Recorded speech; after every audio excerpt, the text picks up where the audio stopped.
Americam, and we're in Washington, D.C. And we've got the latest on the government work stoppage along with other stories from the U.S. and around the world. But we start with the latest headlines.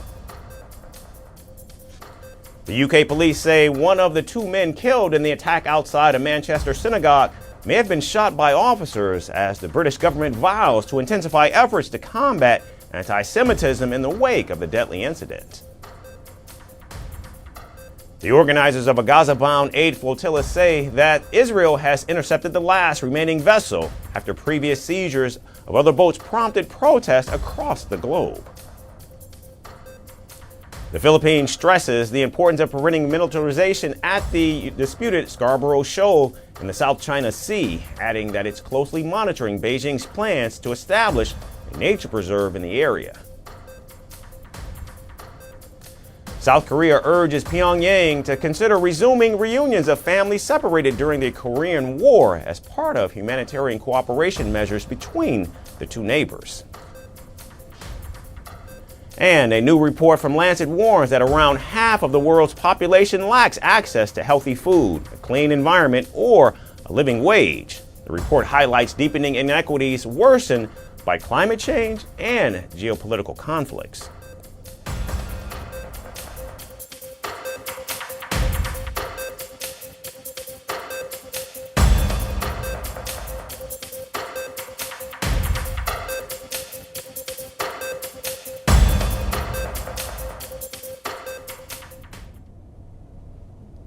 We start with the U.S. government shutdown, which is entering its third day, and President Donald Trump has called on Republicans to clear out dead wood, waste, and fraud from within the federal government amid the first shutdown in nearly 7 years.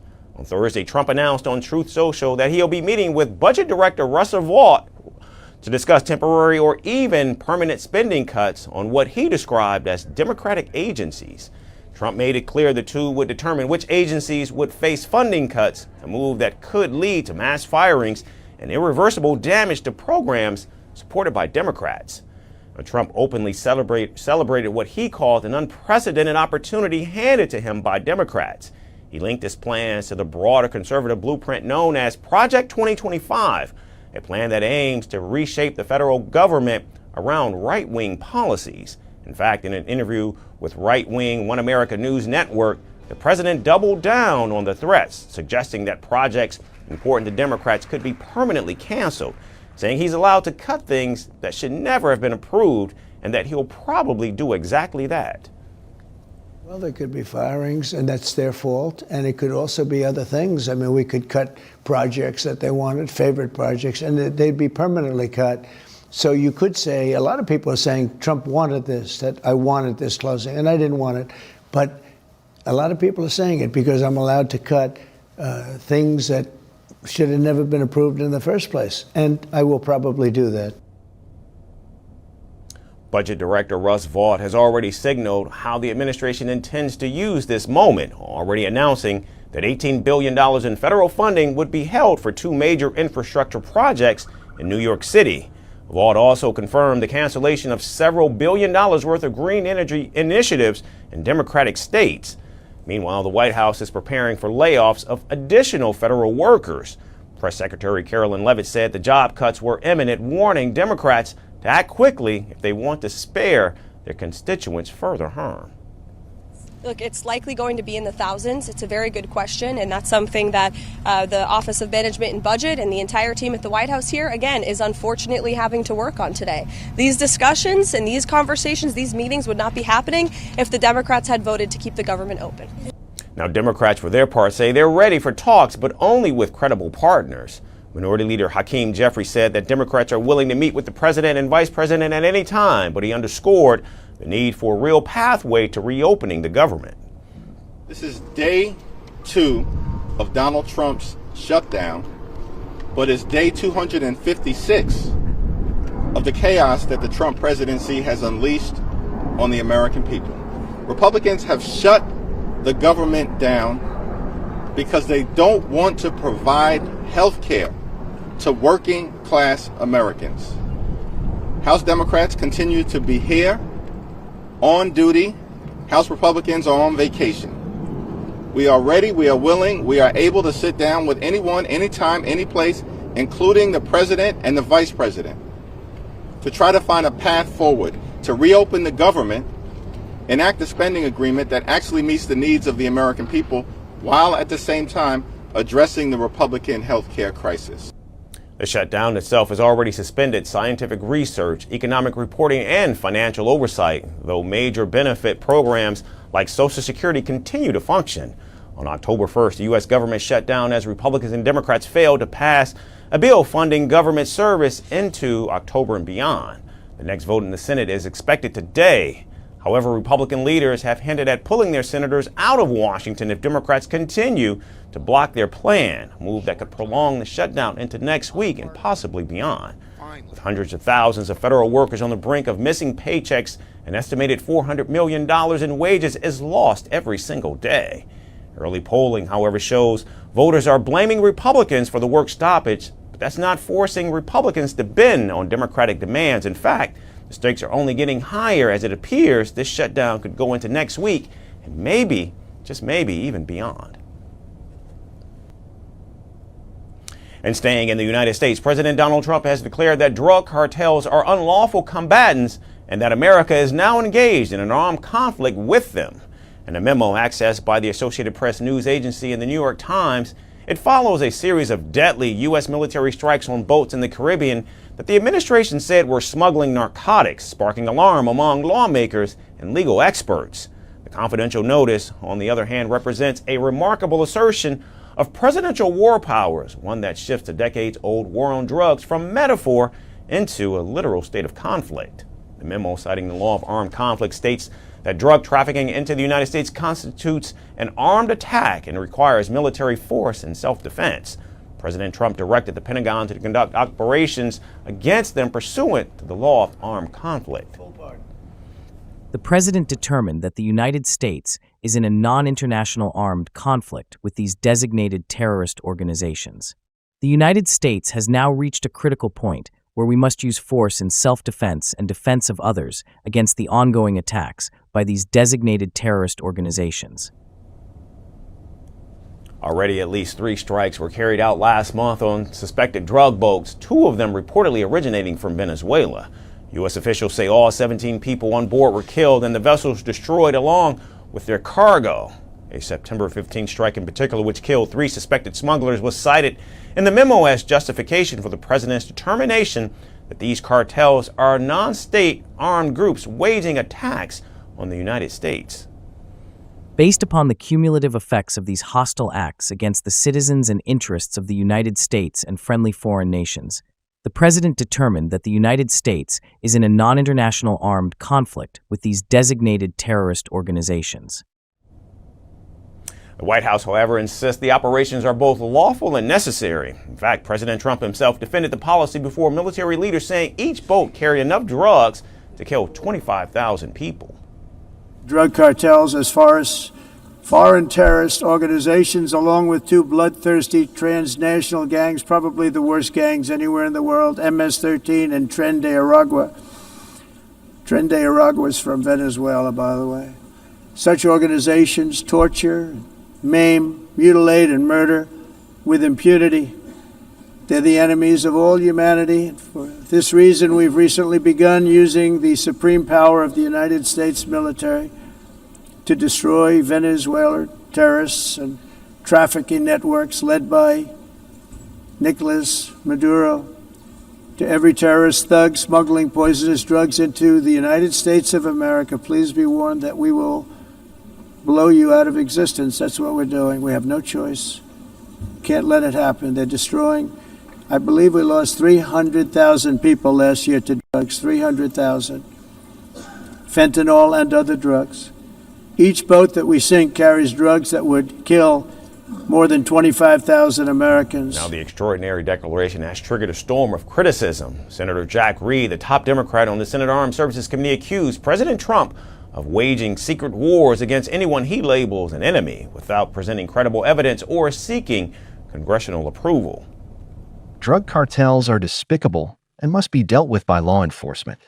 But the U.S. military is now engaged in armed conflict with undefined enemies the president has unilaterally labeled unlawful combatants. But for now, the Trump administration is standing firm, portraying the fight against cartels as a non-international armed conflict with terrorist organizations across the hemisphere. And the president is taking the unchecked powers granted by the Supreme Court to new heights. And now the region is bracing and in some cases trembling, watching to see just how far Donald Trump is prepared to take his new war. Russian President Vladimir Putin used a forum in Sochi to issue new warnings on nuclear tests, take aim at the West, and praise India as a strategic partner. Putin pushed back against President Donald Trump's earlier remarks, dismissing Russia as a paper tiger, suggesting that NATO might be a better fit for that description. He also warned that if the U.S. sent Tomahawk missiles into Ukraine, it would spark a dangerous escalation in the war. But if we are fighting with the entire NATO bloc, if we advance at this rate and feel so confident, but given all this are a paper tiger, then what is NATO in this case? We take Trump's comments about paper tiger calmly. I don't know in what context it was said and how. Maybe it was said with irony. Maybe he told his interlocutor, this is a paper tiger. But what can it mean? Go and deal with this paper tiger.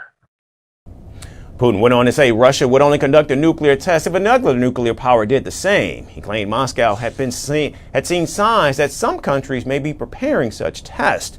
The Russian president also repeated his offer to extend the START arms control treaty for one more year. Now, the treaty is the last remaining nuclear pact between Moscow and Washington. Take a listen. Vladimir, aren't nuclear tests by any chance overdue? Someone is preparing these tests. We see it, we know it. And if they happen, we will do the same. Putin's comments come as the war in Ukraine grinds on, the deadliest conflict in Europe since World War II. Russia officials say ties with the West have entered what they call a hot phase. The claim comes just days after NATO allies Denmark and Poland reported Russian drone intrusions into their airspace. Putin brushed off the accusations, even joking about drones flying into Lisbon, calling the West's reaction hysteria driven by Washington. I will not send any more drones neither to France, nor to Denmark, Copenhagen. Where else do they fly to? Everywhere. To Lisbon. You know, people who used to have fun about UFOs things are now having fun there. There are so many odd guys there, as we have, by the way. And here we have no difference, especially if we talk about some young people. They are able to launch drones every day. Every day. So it is for them to catch it. Turning to India, Putin defended New Delhi's continued purchase of Russian oil, calling them purely economic decisions. He described Prime Minister Narendra Modi as a wise and reasonable leader and praised the special nature of India-Russia relations. He also noted Russia's love of Indian cinema, mentioning a channel dedicated to streaming India films 24/7. Our relations with India are of special nature ever since the Soviet Union and since the day India fought for their independence. India knows, remembers, and appreciates that, and we appreciate the fact that India never forget that. PM Modi is a very reasonable and wise leader. He is very oriented in the interest of his nation. We love Indian cinema. We are probably the only country in the world, other than India, that we have a separate channel that streams Indian cinema day and night. Putin acknowledged a trade imbalance with India, but said Moscow could boost imports of Indian agriculture and pharmaceuticals. He also said he's looking forward to visiting India in early December and meeting Modi. And even as Putin sharpens his nuclear rhetoric towards Washington, he's reaffirming Moscow's long-standing partnership with India, two very different messages delivered at the same forum. And in Canada, a theater in Ontario has been forced to cancel screenings of Indian films after back-to-back attacks. Film CA Cinemas in Oakville was first targeted in September of 2025 when suspects tried to set fire to its entrance using gas cans. And just a week later, the building was struck once again, this time with multiple gunshots fired at its doors. Authorities say both incidents were deliberate and the fallout has already spread to other theaters in the region. These violent incidents have also raised serious concerns about safety around cultural events in Canada. There are more details in our next report.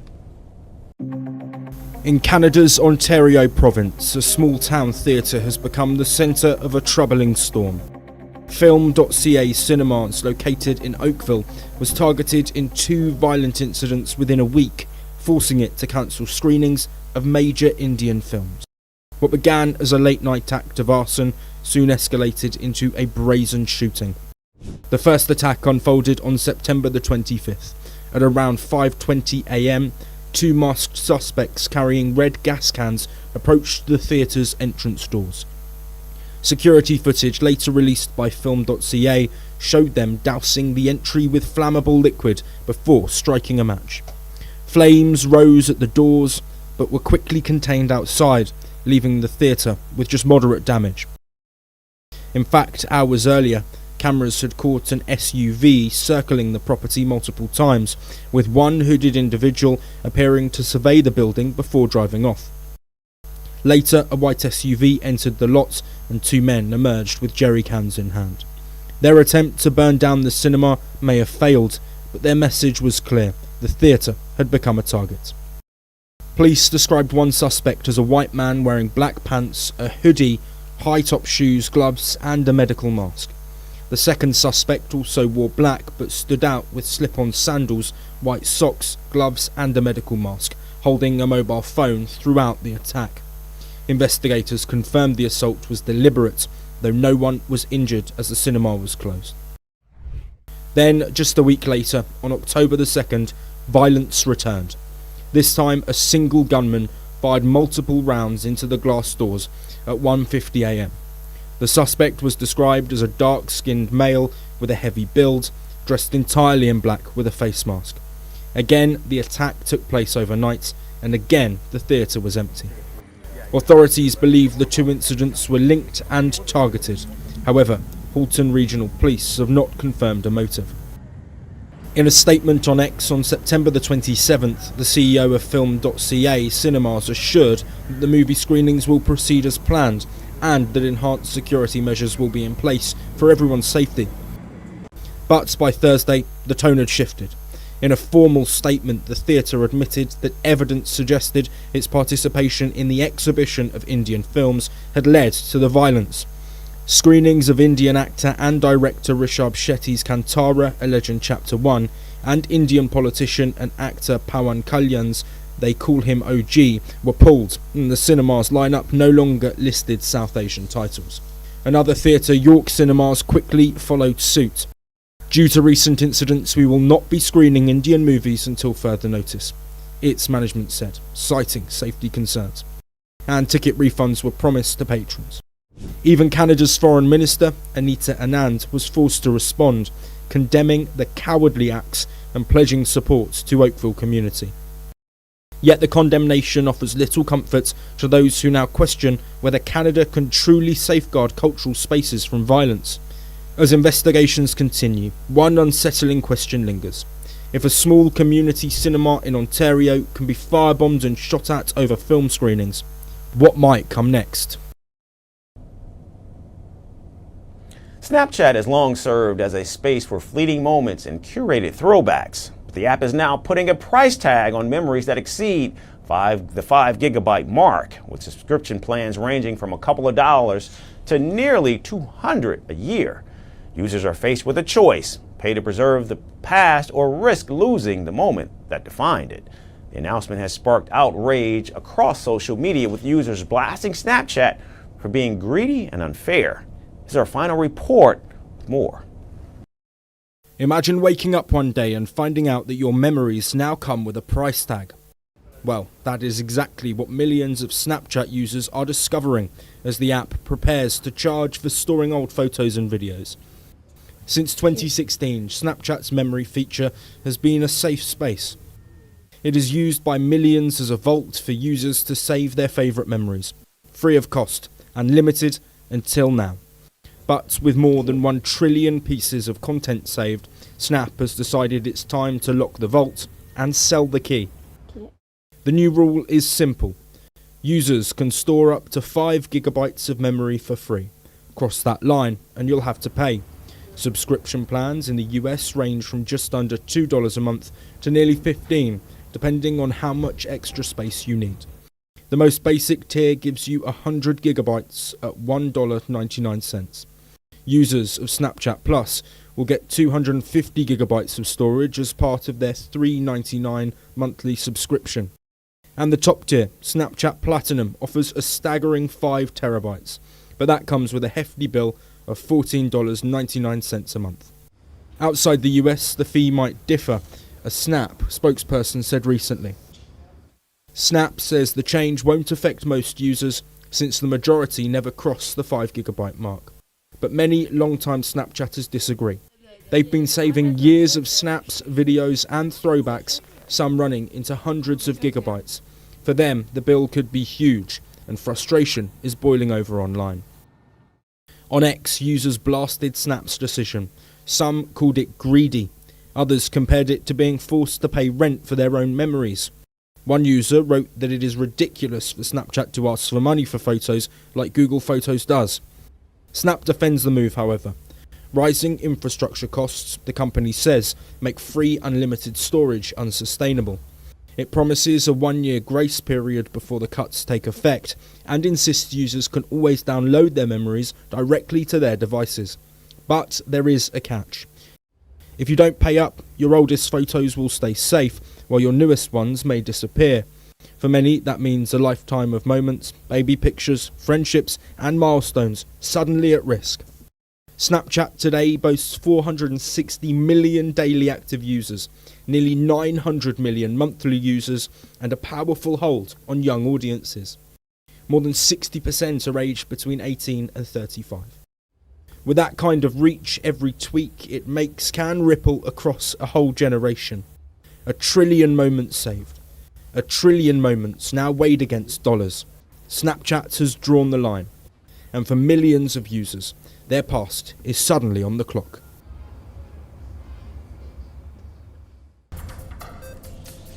That's our show for today, and from all of us here at First Post America, we certainly thank you for tuning in. We hope you have a great weekend, and we look forward to seeing you right back here next week.